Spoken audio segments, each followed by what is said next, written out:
በሲኦል ያሉ ነፍሳት ከእግዚአብሔር የሚመኙት ትንሽ ደቂቃን በምድር እንዲያኖራቸው ነው። ትንሽ ደቂቃ ኢን ሚሊየንስ የሚቆጠሩ በጣም ብዙ ነፍሳት አሁን በሲኦል የሚገኙ ነፍሳት እግዚአብሔር እንዲሰጣቸው የሚፈልጉት ወደ መንግስተ ሰማያት እንዲያስገባቸው አይደለም። በነገራችን በምድር ቢያንስ ለትንሽ ደቂቃ መቆየት ያችን አሁን እኔና እናንተ አልጋችን ላይ ተኝተን ወይ ስራ እየሰራን ወይ የሆነ ስክሮል እያደረግን ወይ ይሄን ተኝተን ይሄን ቪዲዮ እየሰማን ያለንበትን እያባከን ያለነው ትንሽ ደቂቃ በብዙ የሚቆጠሩ በሲኦል ያሉ ነፍሳት የሚፈልጉት ንስሐ ለመግባት ነው። ታምናላችሁ? ንስሐ ለመግባት ምክንያቱም ሞት ቅርብ ነው። ይሄ እንደሆነ አላውቅም ነበር ነው የሚሉት። እንደውም በሲኦል ያለው እሳት ከሚቃጠለው ፊዚካል እሳት በላይ ይላሉ አባቶች የጸጸት የቁጭት እሳቱ ይበልጣል። ምክንያቱም አንድ ሰው ይጸጸታል፣ ይቆጫል።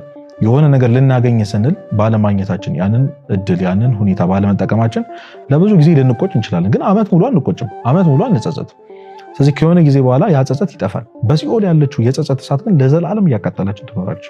በፊታችን መንግስተ ሰማያትን እያየን ብሩህን ህይወት እያየን ትንሽ እኮ ያንን መምህር በሰማ ያቺን ቤተክርስቲያን በሰማ በምድር ያለው ወጣትነቴ ለእግዚአብሔር አሳልፌ ብሰጥ ኖሮ ምናልባት እዚህ እሳት ውስጥ አልቆይም ነበር የሚለው ጸጸት ለዘላለም እያቃጠል ይኖራል።